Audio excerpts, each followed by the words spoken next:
Today we are at the Military Museums. We are in the archive reading room. It is November 5th, 2013. It's approximately 1:15 in the afternoon.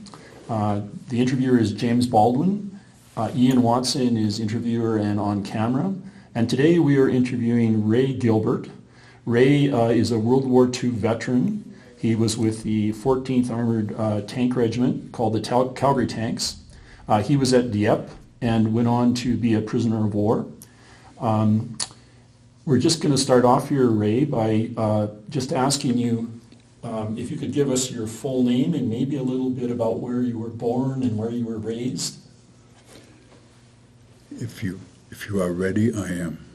And I want to tell you this, that I'm very proud of my early days. I come from a family of 6 boys raised in Stettler, Alberta. And 5 of us went into the service and all came back. And my little scope about that is that I was the last one home because I was detained by the Fuhrer, because I became a prisoner of war.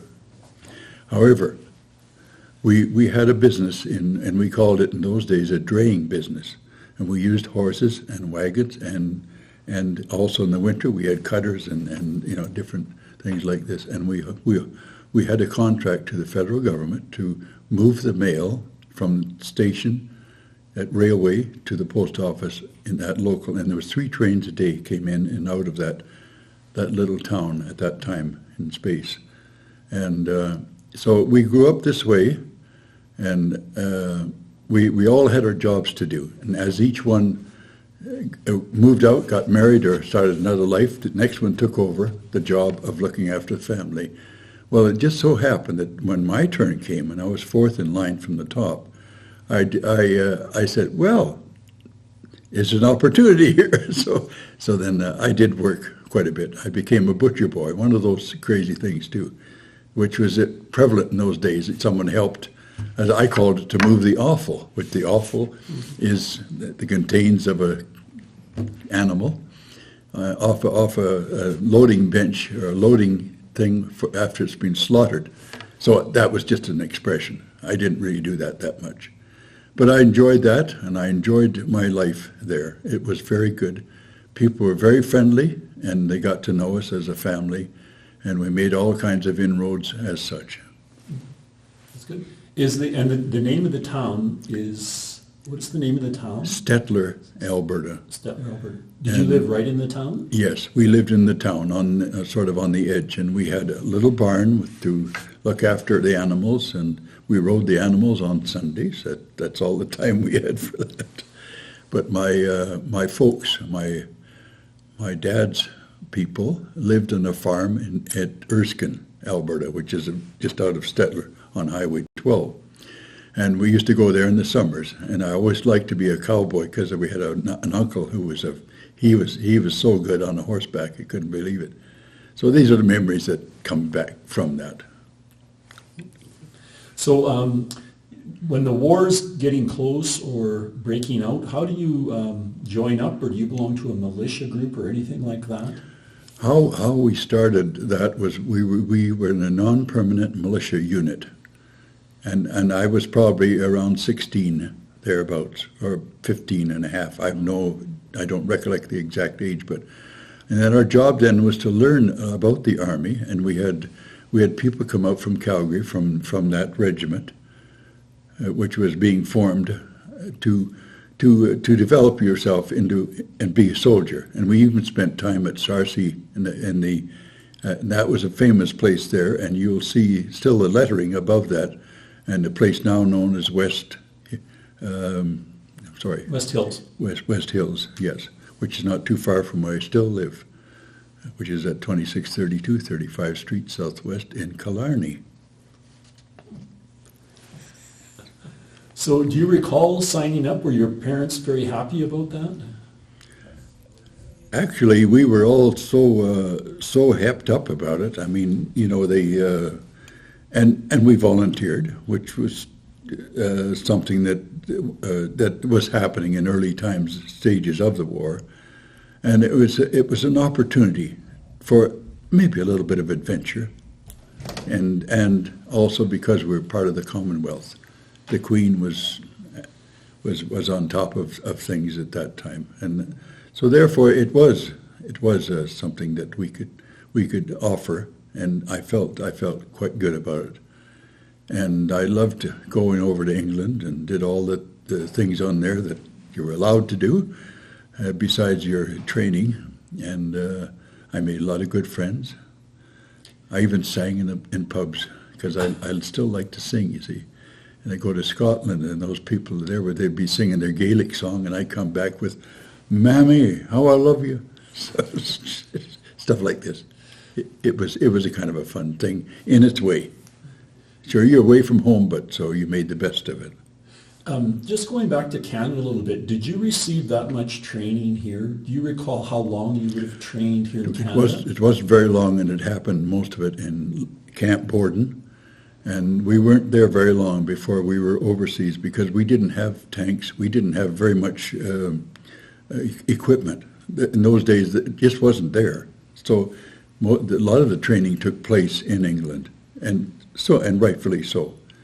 I spent my embarkation leave in Toronto because I couldn't afford to go home. And no money. No, we didn't get much pay, but it wasn't exactly a glory thing, but it was a thing to do then as well.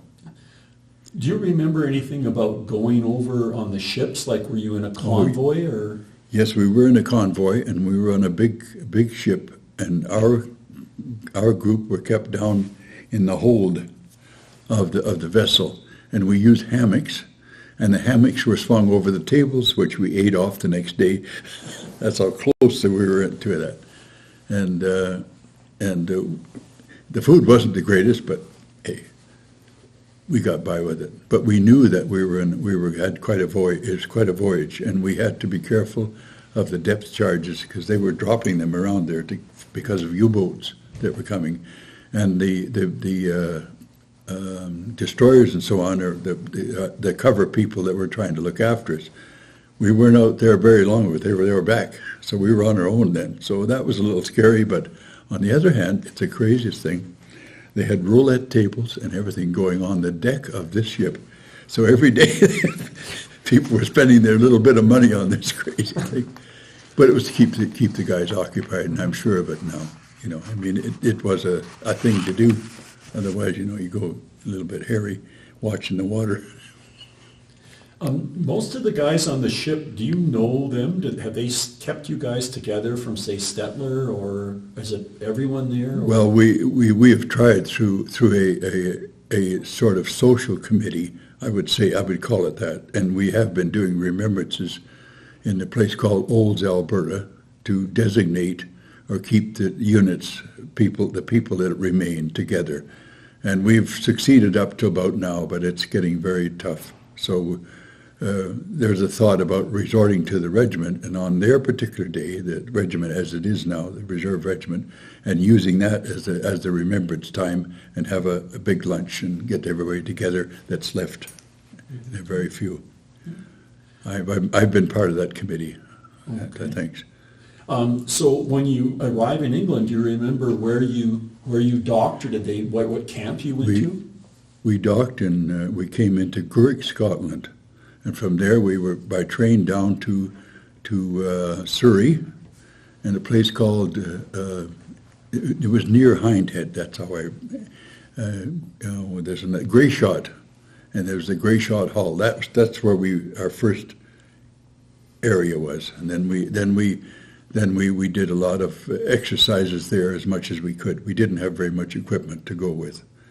And we never received the tanks really until we got down to Seaford and Sussex, and that's where we ended up that particular year. We weren't there very long, from 41 to 42.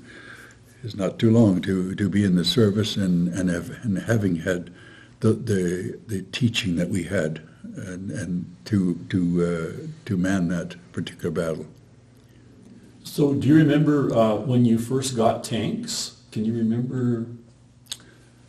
Well, I was sent to the tank factory to have a look at them for some reason or other. And when I joined up, they picked out several people for tradespeople, and they sent me to Western High School, to take training to become a squadron electrician. Unknown to, I didn't know this was going to happen. So it was from 4 in the afternoon until midnight. And then we'd scramble back at midnight trying to get back into the compounds and near Mawada, because that's where they were lined up. Yeah. But I learned quite a bit from it. But I decided after a term of that, of some time of that, changing batteries and so on, and that became my job in the tanks. I said I'd rather be a wireless operator, so I did, and then that's how I came to be a loader operator during the battle. So, do you remember some of your training then, when specifically you have the tanks and they're starting to train for Dieppe itself? Like, do you remember any of those, like the Isle of Wight or any of those places? I personally, I did not get to the Isle of Wight because one of our mechanics, so-called, a little guy that came from Big Valley, which is not far out of there, he was working on doing some work on the tank that I was sitting on the turret, setting the antenna, and sure enough, before I knew it, my foot was hanging over. He dropped the lid of that thing, and it on my foot. So I thought, so I couldn't go on those exercises. And when I got to Dieppe, I found that it wasn't even needed. I knew what to do. Self decision and delivery. I was able to do my job, and I watched those around me. I said, I can do this. And luckily for me, I was able to get rid of all the shells. I'm a little ahead of my time, I'm sorry. Get rid of all the shells that were sitting around me in the turret. And I was afraid if there'd be something sitting outside there that was heavy enough, like a big tank. We got lots of ideas of what might happen if we had to meet a tank of the enemy, and luckily we didn't. So that was my job. I got rid of them. My job was done, and I just had to wait then to be a prisoner to some extent. However, I'll continue on a little bit about that because it's still fresh in my mind. A fellow by the name of Harold Stanfield, one of our guys, saw him running across the beach after he'd probably sent. Some were told to put a bomb for the instrument panels inside the tank, and he must have got all his shells gone. But he came running across looking for somewhere to go. I opened my hatch, got him down there between me and the, as I call it, the metal. There's not much room there. So then he survived that for some time, but went on later in life, after being married and so on, to die of acute appendicitis. I was so sorry. So I was going to take you back because before we talked a little bit about the voyage over. Do you remember where you left from? So where you loaded the tanks? Yeah, we loaded the tanks up in the craft on barges in New Haven. That's where the point of destination was. And once that was done, then we climbed aboard. There were 3 tanks on each one and a number of men. And I'm almost sure today that we were one of the first ones off there. But before we left England, we had to waterproof all of those tanks and made sure that they would not succumb to the water, because we didn't know at that time how far you were able to get to the beach to do this. Because of and so we had to be prepared to go down in the water and up on the beach like that, and apparently it worked. Yeah, that part was just fine. And then the co-driver, whose name was Roy Lincoln, came out, and his job was to set that fuse so we could operate the turret. Otherwise, I wouldn't be able to do my job. See, okay. I don't know what else do you, excuse me. No, that's fine, Ray, that's fine, good. I was going to ask, so if you can remember, if you're going over in the tank landing craft, are you kind of inside the tank, or when do you get inside the tank to land? Do you remember any of that? We got inside the tank when we were ready to prepare to land. Okay. So because during the time of coming into this occasion, there were flowers we were putting out on the. I can remember this was being done to look after people who had been passed away before. It was kind of a little procedure. But when the time came, we got down in the tank, and I know I was sure working on those instruments, staying down there, because the firing was really something. And our officer, Lieutenant Ed Bennett, who passed away, was 95 when he passed away, and we kept in touch. He got his eye removed or damaged through the fire that came from the balloon, whatever we call that particular thing that we had hanging over the barge, which is the TLC, tank landing craft, they call it. Yeah. So did you notice, was your tank landing craft being hit by enemy shells? No, not that I know of. There might have been rifle, but there was never anything heavy enough to knock it out. What happened, and I could see it through the prisms that are around the turret. Looking out, you could see how some of the other tanks were the tracks had broken, and they were left, so to speak, right there where they were. So my job, I saw, was to get rid of these shells very quickly and make sure they hit the target, which was the casino, because it was full of German snipers and they were picking off people on the beach. And because of this too, there was an urgency that because I saw this happening, that we would be in the same boat. And then I had this crazy thing about, I want to get this done before I find myself in pieces around the beach, before they hit us with something that was, it could do it. But we didn't see that. We didn't see that there was any. We always visioned, I visioned people, the German army out there with tanks waiting for us. Didn't happen. When you land, do you have a mission that what are you trying to do? Do you remember, are you trying to get into the town, or are you trying to support the infantry, or do you remember what your goal was when you landed? Tank? Well, some of that wasn't that clear. Since I was a trooper, I don't think I shared the same respect with officers that someone else might have. So I had to draw my own conclusion that we were there to do a job, and I maintained and kept my mind on that. I said, I can do this. And another thing, this one fellow and I, who I mentioned previously, who was a co-driver of the same tank called Beefy, he and I bought a box of chocolate bars in England, and for some crazy reason, we did that. So in order, when I was putting the shells in, and everything from the breech of the gun was hitting me, and there was no place for it to go except down my mouth and throat. So I'd grab a piece of chocolate bar, take a bite, and I had a canteen of water handy. Then I was ready to go again. And it worked. What types of shells are you shooting out of there, Ray? Armored shells, or high explosives, or? They were not high explosive. No, that's one thing I do know. They were meant to hit the target and do the damage as expected. Personally, I didn't know that much about what we were. It didn't seem that close as something to know. I knew we were there for a job to do, and I kept to that because that keeps you a little bit sane. All right.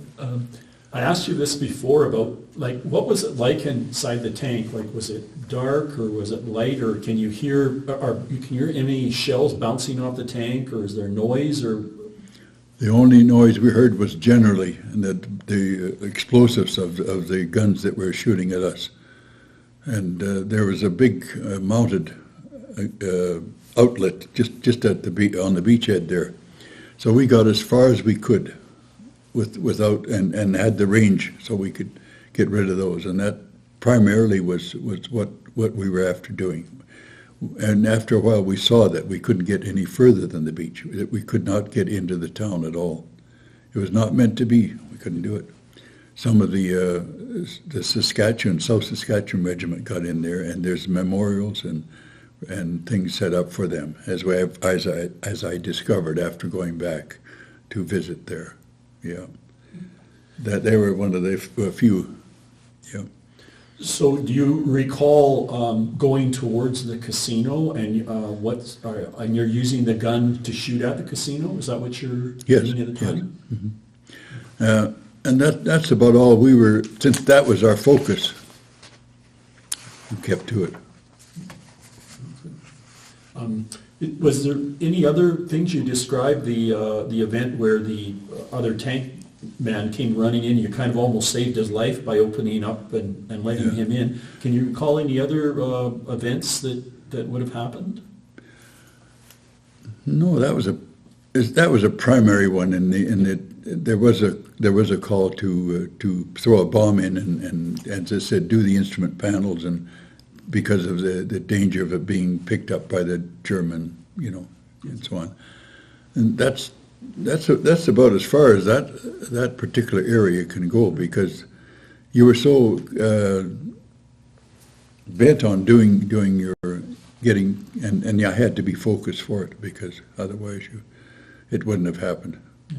Yeah. I did ask you one time on the telephone about whether you ended up operating the wireless very much, like the radio itself. Actually, there wasn't much time for that, and that mostly was left to the crew commander, who would have to answer to the officer in command or his and usually that was a sergeant. His name was Harry Patrick. I never saw him after. It was a crazy thing.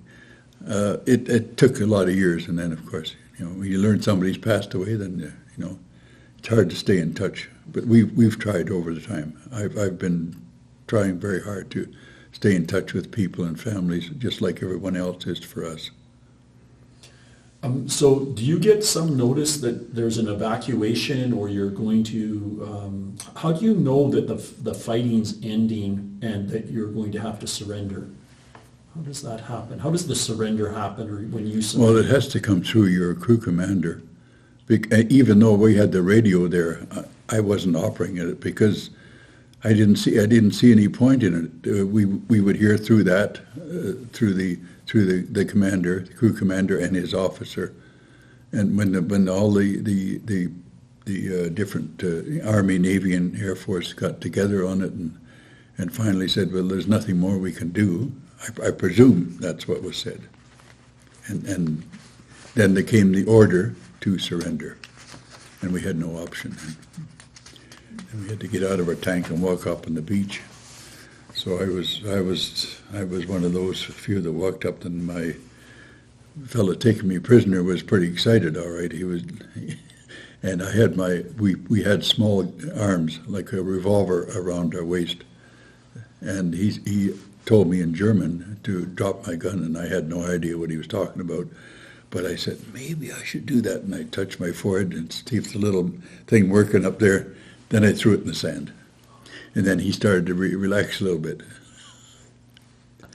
And then from there on, it was a march through from Dieppe to Invermew, which was and I'm still not sure today how far that particular journey was. We walked it. We walked all the way there, and then interviewed in a warehouse, and then sent from there after interviews and checking, and all, of course, you had to do is just give them your Army number, which is M27100, as I remember it. And then you got to a prisoner of war camp, and you had another number, 524 something or other. So anyway, I had two numbers on me. That's what I call it. And we were sent in boxcars from there to Stalag 8B, where we were interned for some time. And now we're going to talk about that a little bit after if you have another question, if so. I was just going to ask you to relate, you mentioned one time that when you were being marched as a POW right after surrendering, you passed a wedding or some things. Could you describe that? Well, it was the strangest thing.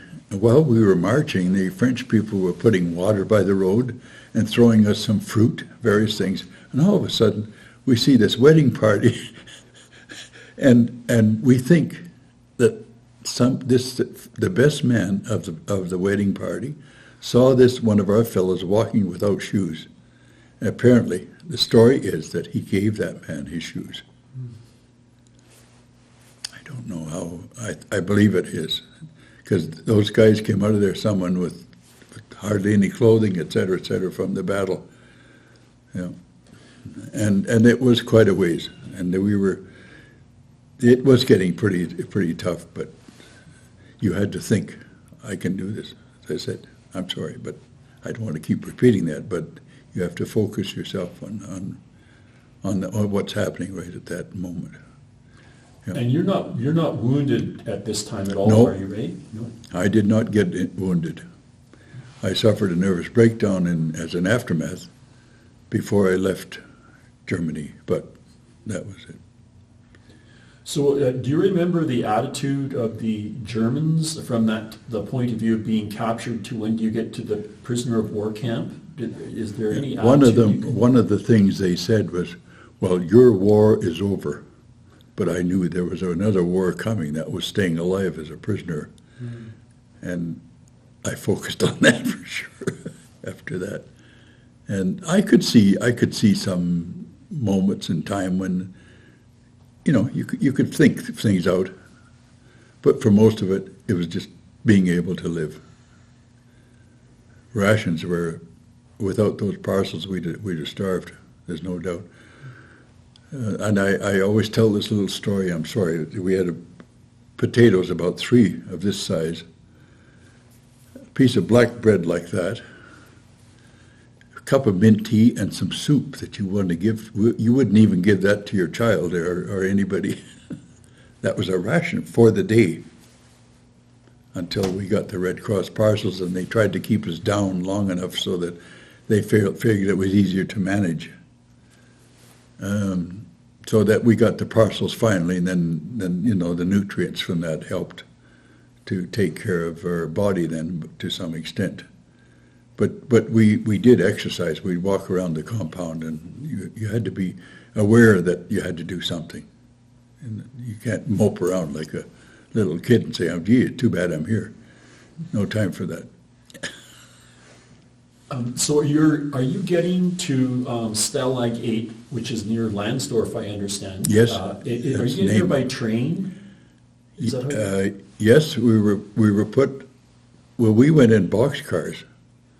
We didn't go in a train. The trains they used over there were mostly for the civilians. I had some examples. I saw some of those not filmed, but on paper. But so we were unloaded, and then I think we may have taken a train from a certain point. It's hard to imagine this. And then they place for you to defecate in the center. I hate that word, but it works. And anybody that was going to do that, he was going to get a fist for it. But that was no fooling. We probably had water and a piece of black bread. That's about all we had on that journey. So by the time we got to our destination, it was pretty tough. That I'm talking about from Endremu to the prison camp. No. Do you remember the attitude of the Canadians at this point, the prisoner of war? Are they angry? Are they stunned? Are they? No. When the news got back to the families, this was really hard because they weren't sure at the outset who had been killed, who was there, who had survived. So, and this all came through the war effort. I imagine through Ottawa, back to the recipients, like the parents and loved ones of the family and so when they did discover that who the prisoners were and so on, I guess it was a relief in some ways. However, it was a time in place, so we never knew how much time we had. You never knew when you might get to go the other way and get, well, deceased, whatever. Some guys they suffered from pneumonia and various things. At one time, when I was in the camp, they put me in a bed near where they take all the water out. That was between huts, and all they had was a trough with that was the only water we had in the whole area, and you had to take it out of there to use it. Anyway, when the people came out of there with their buckets and so on with water to make tea or coffee or whatever they were doing, they would be spilling it. So my body was just soaking up this. I never realized until all of a sudden I got pretty ill. And I said, oh boy, I got to get out of here. I got to move. So I finally got another bunk. But, boy, that was tough. Yeah. It was just so I survived it. That's yeah. all. It was also humid because it was so wet there. Is that? But my body was soaking right up. Yeah. It was a near time when we didn't know. I didn't know. What would a typical day be in the camp? Like, what would they get you up and have to line up, or? Yes, and they get you outside and start counting. That was the ritual, and then when they were satisfied with the count, and they made sure that they were all there. As a matter of fact, then they would put the chains on you. First, we were tied wrists like this to set us up for the chains, and that was tough because, as I said, everybody got dysentery, and you had to go to the 40 holder, which was really a terrible expression, but there were some terrible stories come out of it, but I can't relate to them right now. That the fact that this place could have had rats, anything else in it. I didn't care for it too much, but there was nothing else you could do. And as far as paper for the time we were there, it was pretty slim too. So a little joke, but anyway, I would send a letter home, say, send cigarettes, because I found the tissue around the cigarette in the cigarette box was just right. Pardon the expression.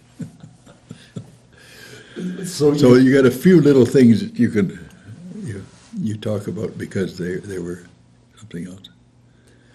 So could you talk about, or do you remember when you first heard about the manacling or the tying of the hands? So you said did they start with cord first? Or? Oh, they tied our wrists like this very tightly. And they weren't full. They had some crack soldiers there doing this, just trying to impress us. Of course, they wanted to show us who was in command. Well, it's only fair, I guess. And they tied them pretty tightly, and we had to wear those throughout for some time, in bed as well. See, so you can imagine when people got dysentery and the trots. Here we are trying to get to the bathroom and back like this. It's very difficult. So someone else had to, never mind I don't want to get too expressive about it, but you can see a job you'd have trying to, and during this occasion. So you can't imagine with your hands tied how you're going to do things. Someone had to volunteer to help you? Exactly, yeah, that's about it. Yeah. But one of your buddies, you hope to. Did you ever have to wear the metal manacles? Yeah, we did. We wore those for 13 months, and it was like a handcuff here, one on each side, and a chain between. So it's about like this. And there are still some in the military museums. There's 2 or 3 of the ones that were brought back from Germany as part of the exhibits in the museum, in the gallery. So it wasn't that easy. No. And I mean, you try to clothe yourself. You can't imagine this. You better have been fully dressed when you get out there to get those to get those manacles on. You can't pull anything over top of those. Oh boy. And the winter over there was very similar to England. It was damp and cold. Though I could not believe, and there was no heat anywhere. The only heat you got if someone was able to scrounge a bit of wood from the little firewood, I say. And I don't know how they did it, but then you'd have enough to heat a pot or something. That's about it. and they had a big chimney, like a chimney, and open area in it. And you put through the wood in there, and then that's how you made your. But you didn't have anything else. Everything was cold most of the time. Unless you could heat something up, you'd have a hot cup of tea or coffee. That's about it. At that, when you were at Stalag 8B, are you going out on work parties at that time? At the termination of the tie-up, which took 13 months, and that was probably about 14 months from the time that we were there, somewhere in that area. Then they sent us out on work parties because the propaganda scheme so far had reached its end because our people, allies, has done this to their prisoners of war, the German prisoners of war, and then the propaganda scheme was out. They claimed that we tied up one of their prisoners and left him on the beach to die. Anyway, propaganda. But we were the sufferers.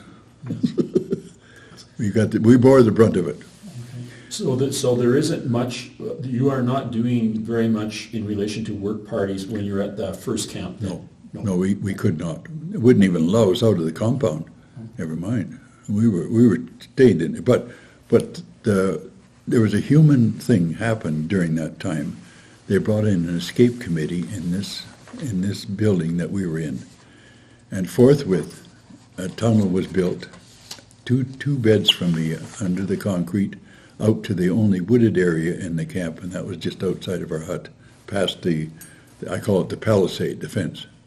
Yeah, so that we did get some people out there. And we did kind of enjoy it because we could see that it was something the Germans are going to get pretty upset about, the soldiers and that.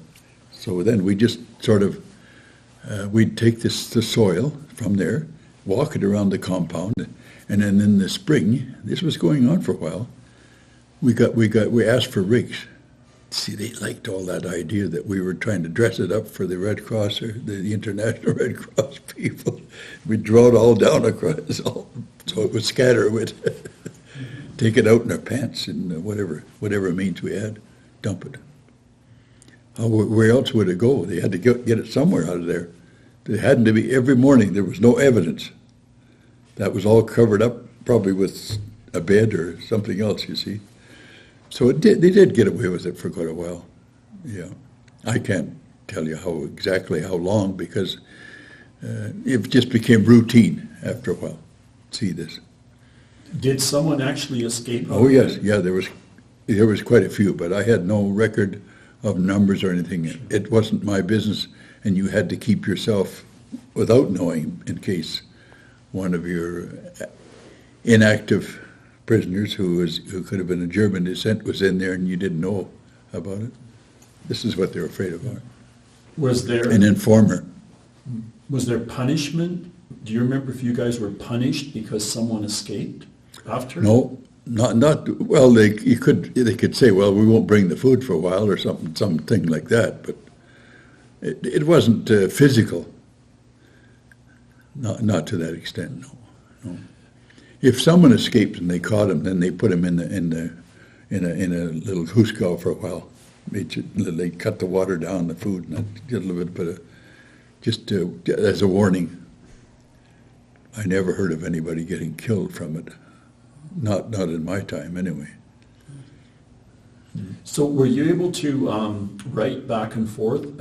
Now that the war's gone on for a while, are you communicating with home? We were communicating to the extent that when that letter got there were a lot of things crossed out. In other words, they were checking it all out before it ever got there. So all he could say was, "Hi, Mom," or whatever. It's not a bad day here. How are you? That's about because you couldn't say anything that you were doing because you knew that it was going to be blocked out. However, some of those letters, as far as I know, are still around that I had sent. So I don't know where they are right now, but families being, it's gone here and there, so I'm the last one of the family now. Do you remember any special entertainment, like at Christmas time, or how you entertained yourselves? During the time that we were there, that wasn't occupied with the chains and that, they had a theater, and we could sometimes go to the theater, and it was all men dressed as. I didn't think it was very exciting, but there was music and a little bit of whatever stage stuff. It wasn't extensive, and then when we were tied up and all that, we had no place to go. Then we just had to stay in that hut area. You weren't allowed anywhere. Yeah, so that took quite a little while. I said 13 months of that was adequate. You said when you were in the pubs in England that you used to sing. So did you sing at all in the camp? Not very much, no. I learned a little German song that I heard when the troops were passing by the outside of that palisade, as I call it, and there was a roadway there. So troops were walking that way. And I can sing it for you if you'd like to hear it. It's in Deutsch.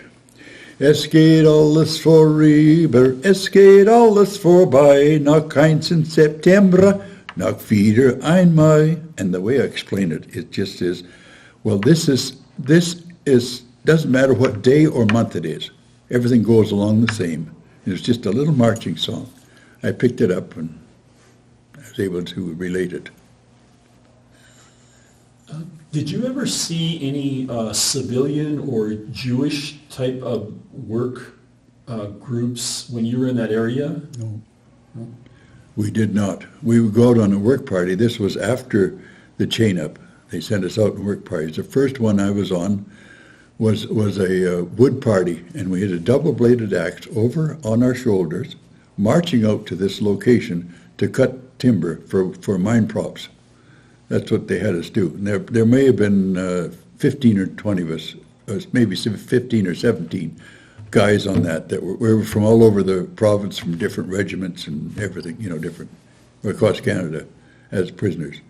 But the only civilian I saw there was, his name was Stolke, and he had one of these pipes that comes down like the warmer, and I couldn't get over this. And he was probably part German, I have no idea, but he was working for the Germans. He was our leader. He'd tell us where to cut. So it was a kind of a joke, to see this guy taking that part. But however, he was doing his job, so he thought. He'd lead us to it. Here, cut this one, and so on. And he'd march with us, you see, as part of the group. But it was interesting just to get outside and walk. That was the most amazing part I found, that little sense of the little bit of freedom. That's what you got in that instance, or that for that time. And it might have been 2 or 3 months, something like that. Then back to there, and then on another work party. Go ahead. Would you say you had like a group of buddies that you looked after yourself, or was it like the whole barracks, or was it a smaller group that you interconnected with? No, we mostly connected with somebody like a buddy, and then you share your meals, and that guy and either one of you would do the bartering and so on to get anything special that you could through the Germans, or through a German garden, or through the civilian that he knew or something. But that's about all.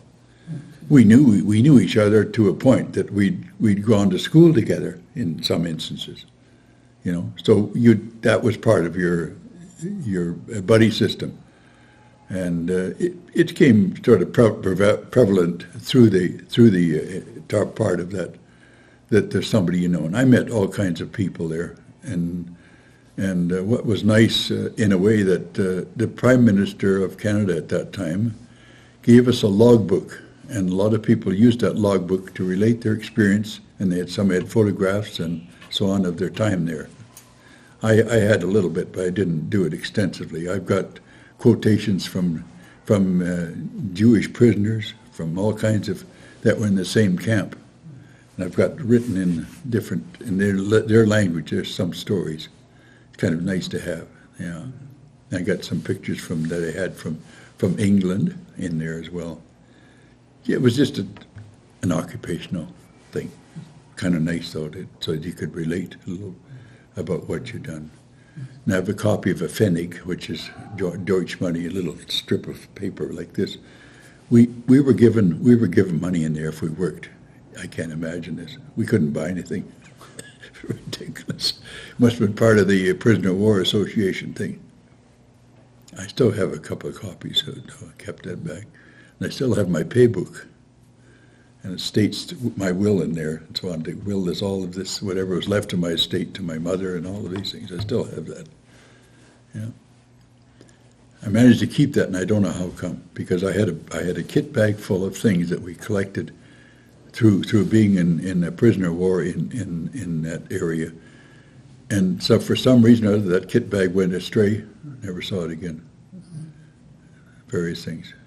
I'm just lucky to come back by myself with clothes on. So do you recall the reason or why you would have been moved up to the other camp? Is it 2D, Stettler?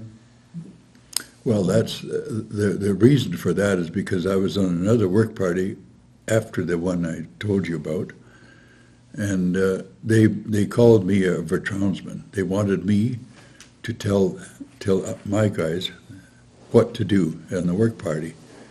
And so I said, this is no place for me. I'm caught between the devil and the deep blue. I said, I can't stand this idea. And so I had a nervous breakdown. I therefore ended up in this Camp 2D, as you recalled it, and was in a hospital there for some time. I was very distressed. And I knew what was happening, but it was so vague in some ways that I wondered why I was there. And then all of a sudden, for some reason, they saw that fit to dispense with me. So then I was sent to Bern, Switzerland, where the exchange was made for a prisoner of the Allies. And that was getting near. That was in 1944. So then I was sent from there by train down to the occupation of the American troops in the south of France, through there. And I always think it like this, is drinking rum and Coca-Cola, just to get people to recognize that that's highly American at that time. Then back to England, where I was hospitalized for some time. And after the duration of that, we were getting shock treatments and everything else. They thought I was really on the back end of things. I'm sure that I was aware of what was happening, but I couldn't avoid it. I was afraid of it, and yet I couldn't say no. And then from there I was sent to London, Ontario, at a World War I hospital. And when I saw these old guys from World War I, that's where they were still in there, pushing brooms, and the eyes darting. I says, I've got to get out of here. I can't stay here. So then I started to improve, and they discharged me in June 1945 from that hospital and the Army. Sent me back to the Belcher Hospital to recover, because I was still ill, but not in the same manner. I was clear enough so I could understand what was going on. But you can say it was a means to an end. I don't know how you want to recall it, but for me, that had to be the only way I could see out. But I'm not sure whether I engineered it or not. But it happened, and I'm thankful for it, because at least I got with some of my own people and someone who cared. Yeah. To begin with, would it have been German doctors who would have been dealing with you, or would it have been more of British or Canadian doctors who had dealt with you in the camp? I don't even recall what doctor was who, and I know that we were getting these treatments, and because I was on the same ward as some of the others, I took it upon myself, or I became a sort of a chair of the ward. I said, don't go in there unless you want to fight. So I was having them. That's when I said, show some resistance. That's what I said. And I did. But it happened, and I'm not ashamed. And I think truly that I was ill, and to get a way out was something else, because there was no other way I could see. Well, today, Ray, have you ever looked into the research on the post-trauma stress disorders, like those kinds of things, what they know now that they didn't know then? I do, and Yeah. I have. Yeah. And I happen to get a pension relating to it. But I had a pension when I came out of the prison camp. It was very minor, it was small, and this helped to keep me in my home as it is now for those years. It has helped me to stay in that area. So I'm thankful for that also. And it helps with medication and so on. And I can have, there are other benefits that come out of it. The fact that I can get my yard work done and various cleaning, house cleaning and so on. I haven't pushed it too much, but it's there. And thankfully for that, because I'm not in the shape I used to be. It's pretty hard to get out there and shovel snow these days. I can't do it, and I have to realize it. That this has given me the impetus or whatever it was to take it a little bit easy. Yeah. And I enjoy coming to the military museums because it's offered me another kind of a life, a place where I can explore and tell my stories. And believe me, thankfully, it's working. Yeah.